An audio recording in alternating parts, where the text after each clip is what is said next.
Hello YouTube. So as promised, I am giving you a video a month because that is what is doable for me right now. That's what I can commit to. So for the month of October, I am sitting with you in my living room in Fort Lauderdale, Florida.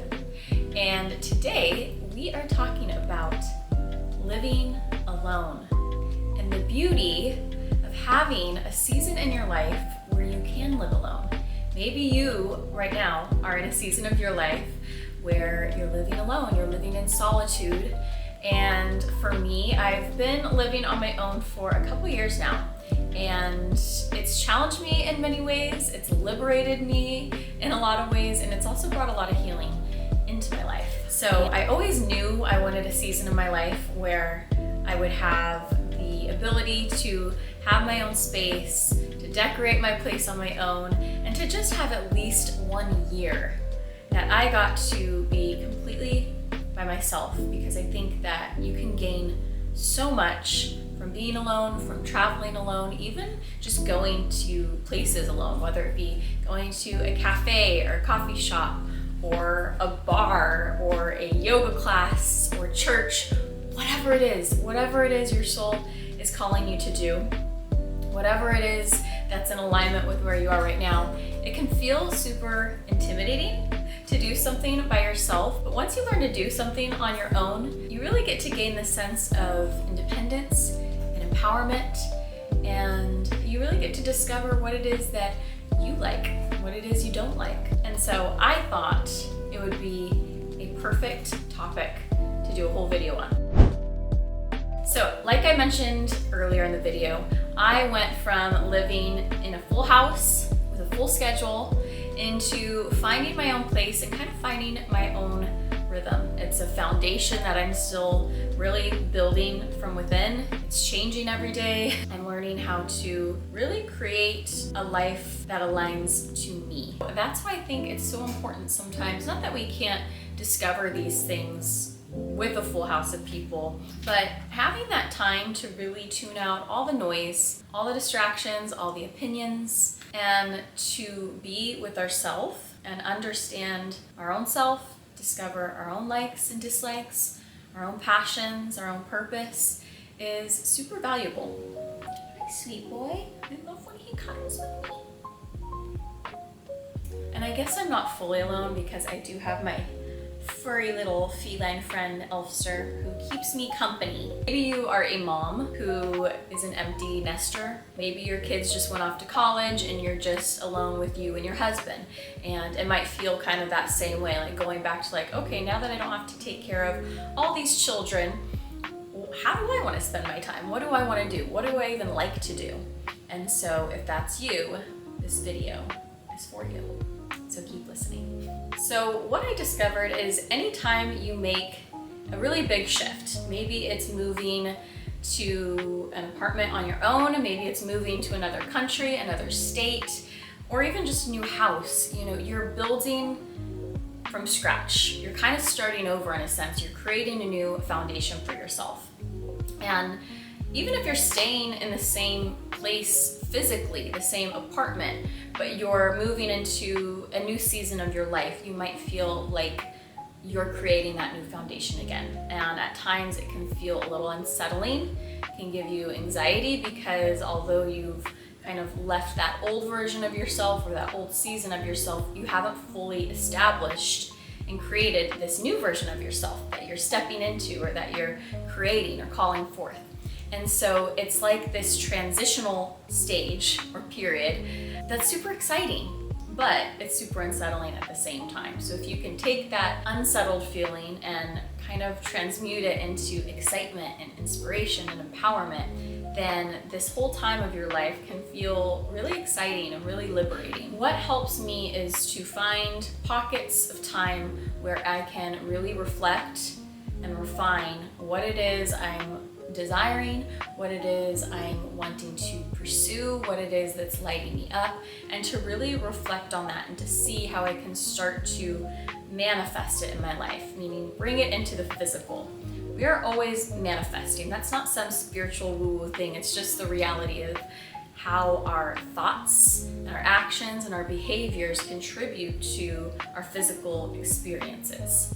And that's just something that we are constantly doing. We are co-creators. We have that ability to be the cause of the creations in our life. Obviously, it all comes from God, but we are co-creating with the creator of all that is. So we can manifest in whatever ways we want. And that's why having that time to journal and to reflect really helps us be clear on what it is we are creating and what it is we want to create, and to be really intentional about it. Okay, so now I want to talk about kind of the dream of it all and then the reality of it sometimes. So in our mind, you know, I always knew I wanted, like I said, to at least have one season of my life where I could be completely on my own and have my own space that I could decorate the way I wanted to.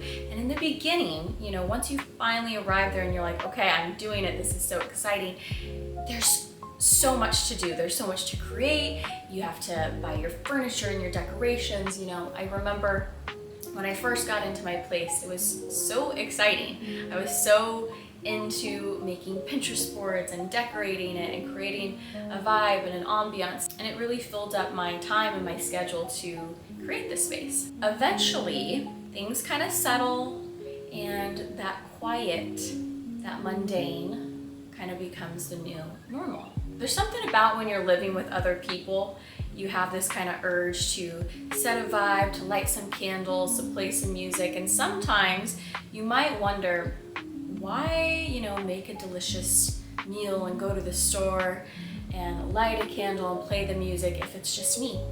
Why does it matter? It's just me. I can just save the money, save my energy. It doesn't matter. It doesn't affect me. And you can kind of start to get into this mindset of if no one else is here, then it doesn't really matter. I started to really get into a place like that where I just kind of stopped doing as much, caring as much, and I realized that I want to do all those things for me. I want to cook myself a delicious meal. I want to light that candle. I want to create some background music. I want to do that for me, for myself, because I'm worth it and because it brings me joy. And I learned to really start romanticizing my life. And I realized oftentimes we kind of wait for people to come in and bring excitement and romance and pleasure and happiness and joy or whatever purpose in our lives. So we're kind of in this constant state of waiting on some external reason as to why we should make something special, why it's worth it to make life sacred and special and beautiful. And so I started becoming my own reason why. And it's something I'm still practicing daily because you don't realize how often you do things for other people and not yourself. I find so often I'm like, oh, well, once I'm a mom, then I'll make really healthy, nutritious meals and I'll get really into cooking. And I started asking myself, why not now? Why don't I start nourishing my own inner child and making home-cooked meals for her and making holiday traditions for her? It was like this really powerful shift that happened for me, or this aha moment where I'm like, wow, I am worth it. I can do this for myself. And so I hope that brings you a little bit of inspiration. I know this might be all over the place, but hopefully there's something in this that you've heard that's kind of stirred up a little bit of excitement or inspiration or empowerment for you with wherever you are in your journey.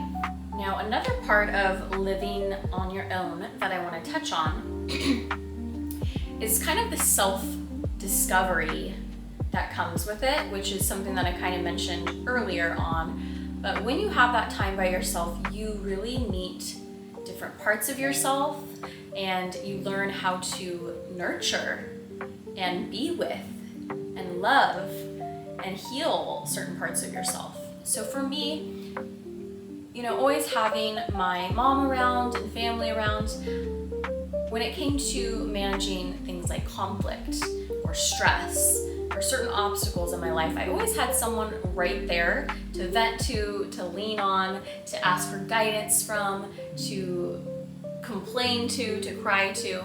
And when you are completely by yourself, some days it's just you on your own. And absolutely, I can always pick up the phone and call my mom, call my best friend, call a family member, call whoever. But sometimes it is just you, and I've learned how to really be with myself during times of challenge, during times of heartbreak, during times of stress. And I've learned how to really love and understand and give compassion and assurance to certain parts of myself that get triggered or that get activated during very human moments of my life. And I think that it's so empowering and so healing to be able to have that time to really discover all those different parts of yourself, discover what it is that they're needing, what it is that they never got maybe in the past, whatever assurance they needed, and to provide that for yourself. So it's really about learning how to do things like self-regulate, how to problem solve, how to form my own opinions or thoughts on certain things without any outside influence, any outside validation, anything outside of myself. It allows you to take full responsibility for your life, for your choices, for your thoughts. Whatever it is, I always say that we feel, we heal. I have a previous video on that.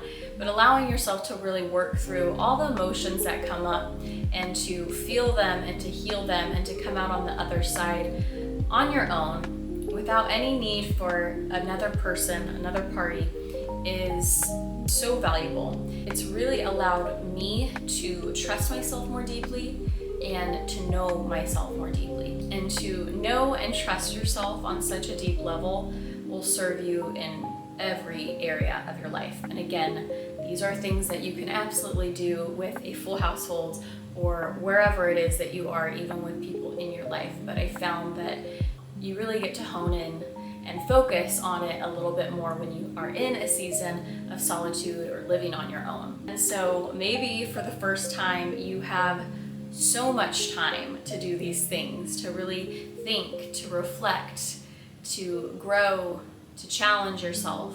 I know myself right now, I'm doing kind of a detox from certain social media apps like Facebook and Instagram, things that I really was spending so much time on because, again, I was having so much time, so much quiet time, and I could easily just use that time to scroll and to hear more opinions and to get myself involved in so many different things that weren't really serving me. It was just constant consuming. And I really made a conscious choice to eliminate the time that I was spending on those apps and to focus on myself and focus on the life that I was creating, the person I was becoming, the ways I was contributing to the world and to society and to the people in my life.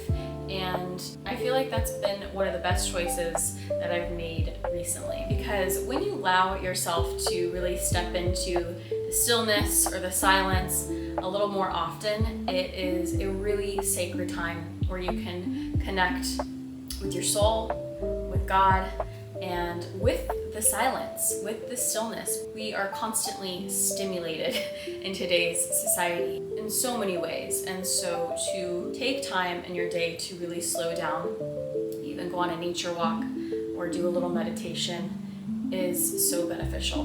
Now, I want to give some golden nuggets. I want to give something for you guys that might be valuable.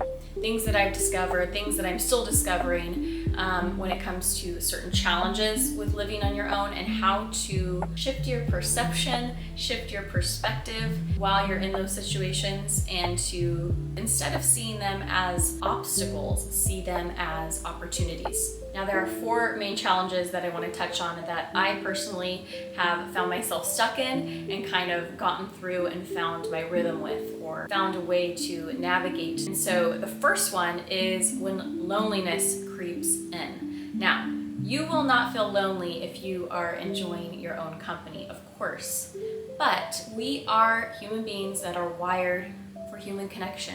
And so sometimes you have to intentionally create that human connection, that human interaction on your own. And that might look like seeking out a yoga class or a community, a church, a certain restaurant where you can, engage with the staff there and have a little bit of socialization. Maybe it's, instead of Instacarting, you're going to the grocery store and you're really engaging with people, making eye contact, complimenting people, and just being friendly. And even just that simple change can make a shift, can make a difference for you. One thing that I really learned from traveling to 2 new places completely on my own and having 0 community is that I have to intentionally put myself out of my comfort zone in order to kind of create that community at first, and to stretch myself to step outside my comfort zone in order to cultivate friendships and make those connections. So ClassPass has been a great app for me and allowed me to plug into different places and studios and communities and to really make friends and connections with different people who have similar interests. I also like going to different spiritual centers, community centers, churches. I feel like that's a very positive place to start building community that can support you in that spiritual aspect of life, wherever it is that you stand religiously or spiritually. And then again, if you're someone who just DoorDashes food, eats at home, cooks at home, maybe some days you take yourself out to a restaurant that's nearby and you socialize with some people there. Or maybe instead of getting your groceries delivered, you go to the grocery store and then you come home and cook, so that you're not just staying by yourself all day with your own thoughts. You're getting that interaction. Now, the second challenge I want to talk about is when boredom hits.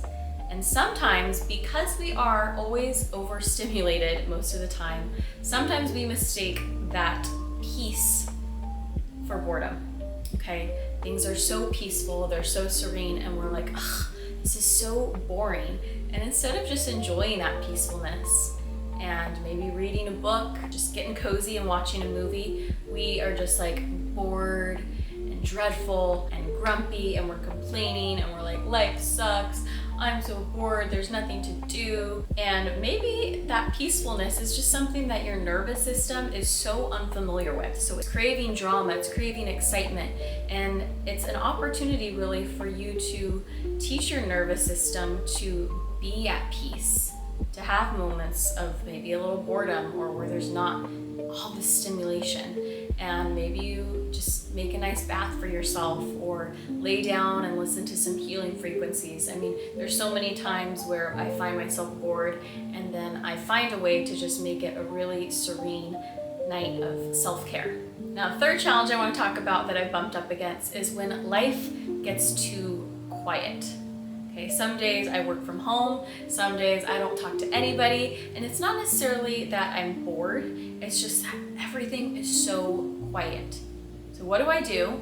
I start making some noise. I play the music, I listen to some podcasts, and I create some liveliness. I create some excitement just in my own space. I have my little karaoke machine. Sometimes I have karaoke parties by myself. Maybe I try a new recipe and do a little craft or project, but be the cause of your own excitement when there's nothing to be excited about or there's no one causing excitement.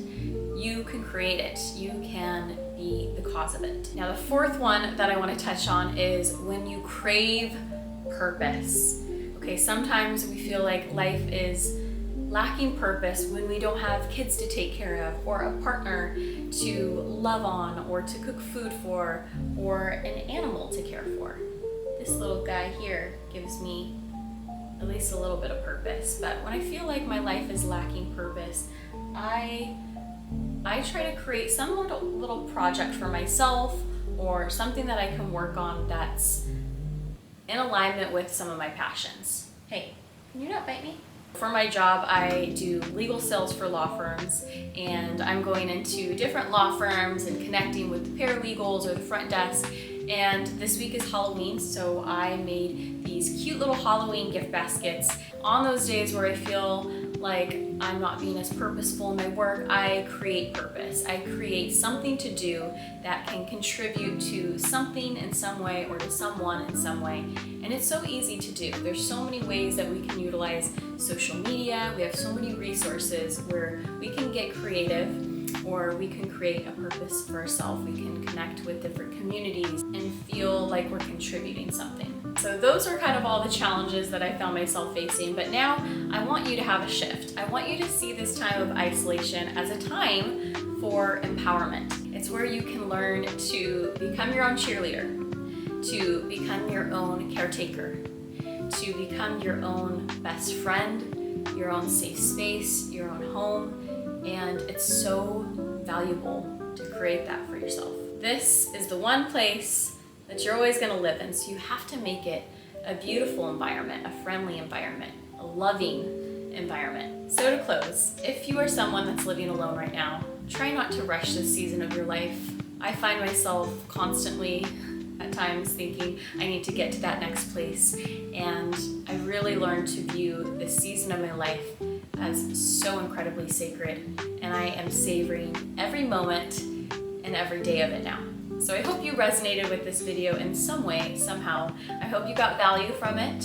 Let me know your thoughts, your feedback in the comments below. I'd love to hear if you are in a similar season, or if you're stepping into one, or maybe you've had them before and you have some sort of experience, some insights, some feedback that you can share, and how to make the most of this time. So, thank you guys so much for tuning in. If you've watched this entire video, I appreciate you. Give it a like, a thumbs up, subscribe if you want to see next month's video. Love you guys. Thank you so much. My goodness. Bye, everybody.